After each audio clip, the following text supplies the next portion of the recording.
Hello everyone, welcome back to our YouTube channel Blooming buds.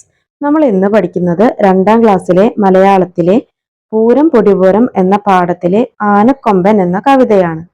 കവിതയിലേക്ക് പോകുന്നതിന് മുൻപ് ആദ്യമായിട്ട് ഈ ചാനൽ കാണുന്നവരാണെങ്കിൽ സബ്സ്ക്രൈബ് ചെയ്യാനും ലൈക്ക് ചെയ്യാനും മാക്സിമം കൂട്ടുകാരിലേക്ക് ഷെയർ ചെയ്ത് സപ്പോർട്ട് ചെയ്യാനും മറക്കരുതേ. ആനയെ ഇഷ്ടമല്ലാത്തവരായി ആരെങ്കിലും ഉണ്ടോ? നമ്മുടെ കരയിലെ ഏറ്റവും വലിയ ജീവി ഏതാണ് മക്കളെ? ആനയാണല്ലേ. ആനയാണ് കരയിലുള്ള ഏറ്റവും വലിയ ജീവി. ആനയുടെ നിറം എന്താണ്? കറുപ്പ് നിറമാണ്. ശരീരമാകെ കറുപ്പ് നിറത്തിലുള്ള ഒരു വലിയ ജീവിയാണ് ആന. ആനയെ ഒരുപാട് ഇഷ്ടമുള്ള ഒരു കൊച്ചുകുട്ടി ആനയെ കണ്ടപ്പോഴുള്ള അവന്റെ കൗതുകവും ആകാംക്ഷയും ഒക്കെയാണ് നമ്മൾ ഇന്ന് ഈ കവിതയിലൂടെ പഠിക്കുന്നത്. അപ്പോൾ നമുക്ക് ആ കവിത ഒന്ന് നോക്കിയാലോ. കവിതയുടെ പേര് ആനക്കൊമ്പൻ. അമ്പലഗോപുര നടയിലൊരാന കൊമ്പനെ ഞാൻ കണ്ടേ, മുമ്പ് മുതൽക്കേ ആനയിലിത്തിരി കമ്പമെനിക്കുണ്ടേ, മുമ്പിൽ തുമ്പു തുളഞ്ഞു വളഞ്ഞൊരു തുമ്പിക്കരമുണ്ടേ, കണ്ടമരത്തിൻ ചില്ലകൾ ചീന്താൻ വേണ്ട കരുത്തുണ്ടേ, കാറ്റത്തിളകും ചേമ്പില മാതിരി കാതുകൾ രണ്ടുണ്ടേ, കാലുകളല്ല കനത്ത കരിങ്കൽ തൂണുകൾ നാലുണ്ടേ, കൂടുതലുണ്ട് കുറുമ്പക്കൊമ്പന് കൂച്ചുവിലങ്ങുണ്ടേ, കൂട്ടിനു നിൽപ്പുണ്ടരികിൽ പാപ്പാൻ കുറുവടിയും കൊണ്ടേ, ആളുകളേറിയ കൗതുകമോടെ കണ്ണെറിയുന്നുണ്ടേ, ആനക്കൊമ്പനെ യാകപ്പാടെ കാണാനഴകുണ്ടേ. NK ദേശം എഴുതിയ കവിതയാണ് ഇത്. ആനയെ കണ്ട അത്ഭുതത്തിൽ ആ കൊച്ചു കൂട്ടുകാരൻ എന്തൊക്കെയാണ് പറയുന്നത് എന്ന് നോക്കൂ. അമ്പലഗോപുര നടയിലൊരാന കൊമ്പനെ ഞാൻ കണ്ടേ. അമ്പലത്തിന്റെ മുന്നിൽ വലിയൊരു കൊമ്പനെ ഞാൻ കണ്ടു. മുമ്പ് മുതൽക്കേ ആനയിൽ ഇത്തിരി കമ്പമെനിക്കുണ്ടേ. ആദ്യം മുതൽക്ക് തന്നെ എനിക്ക് ആനയോട് ഒരു ഇഷ്ടമുണ്ട്. കമ്പം എന്ന് വെച്ചാൽ ഇഷ്ടം. മുമ്പിൽ തുമ്പു തുളഞ്ഞു വളഞ്ഞൊരു തുമ്പിക്കരമുണ്ടേ. കൂട്ടുകാരെ, ആനയുടെ തുമ്പിക്കൈ എങ്ങനെയാണ്? നീണ്ടു വളഞ്ഞ് നിലം മുട്ടി നിൽക്കുന്ന തുമ്പിക്കൈയാണ് ആനയുടേത്. ആ തുമ്പിക്കൈന്റെ അറ്റത്ത് 2 തുളയും ഉണ്ടായിരിക്കും. ആ തുമ്പിക്കൈ ഉപയോഗിച്ചാണ് ആനയ്ക്കുള്ള ഭക്ഷണം കഴിക്കുന്നതും വെള്ളം കുടിക്കുന്നതുമെല്ലാം. കണ്ടമരത്തിൻ ചില്ലകൾ ചീന്താൻ വേണ്ട കരുത്തുണ്ടേ. ആനയുടെ കരുത്തിനെ കുറിച്ചാണ് ഇതിൽ പറയുന്നത്. അതായത് ആനയുടെ ശക്തി. ആനയ്ക്ക് കണ്ടമരത്തിന്റെ ഒക്കെ ചില്ലകൾ ചീന്തിയെടുക്കാനുള്ള അത്രയും ശക്തി ആനയ്ക്കുണ്ട്.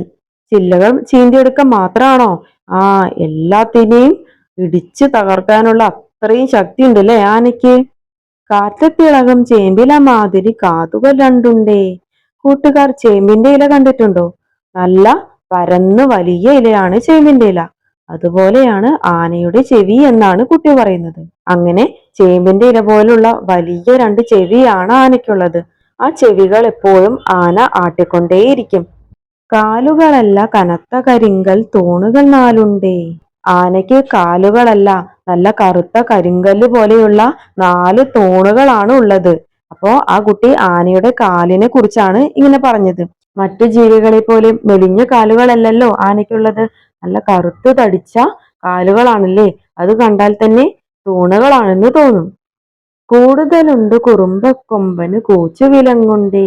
നല്ല കുറുമ്പ് കാണിക്കണ ആ കൊമ്പന് നല്ല കൂച്ചു വിലങ്ങ്, അതായത് നല്ല ചങ്ങലകളുണ്ട്. ചങ്ങലയ്ക്കാണ് ആ ആനയെ കെട്ടിയിരിക്കുന്നത്. കൂട്ടിന് നിൽപ്പുണ്ടരികിൽ പാപ്പാൻ കുറുവടിയും കൊണ്ടേ. ആനയുടെ കൂട്ടിന് ആരാ നിൽക്കുന്നത്? ആനപ്പാപ്പാനാണ്. ആനപ്പാപ്പാന്റെ കയ്യിൽ ഒരു ചെറിയൊരു കുറുവടിയുമുണ്ട്. ആന ഇടയ്ക്ക് ഓരോ കുറുമ്പ് കാണിക്കുമ്പോൾ ആനയ്ക്ക് ഓരോ ചെറിയ അടി കൊടുക്കണ്ടേ? അതിനു വേണ്ടിയാണ് പാപ്പാൻ കുറുവടിയും കൊണ്ട് നിൽക്കുന്നത്. ആളുകളേറിയ കൗതുകമോടെ കണ്ണെറിയുന്നുണ്ടേ. ആനയെ കണ്ട കൗതുകത്തിൽ ആളുകളെല്ലാം ആ ആനയെ ഇങ്ങനെ നോക്കി നിൽക്കുകയാണ്. ആനക്കൊമ്പനെ ആകപ്പാടെ കാണാനഴകുണ്ടേ. അങ്ങനെ ആകെ മൊത്തം ആനേനെ കാണാൻ നല്ല അഴകാണ്, നല്ല ഭംഗിയാണ് എന്നാണ് ആനയെ കണ്ട കുട്ടി പറഞ്ഞത്.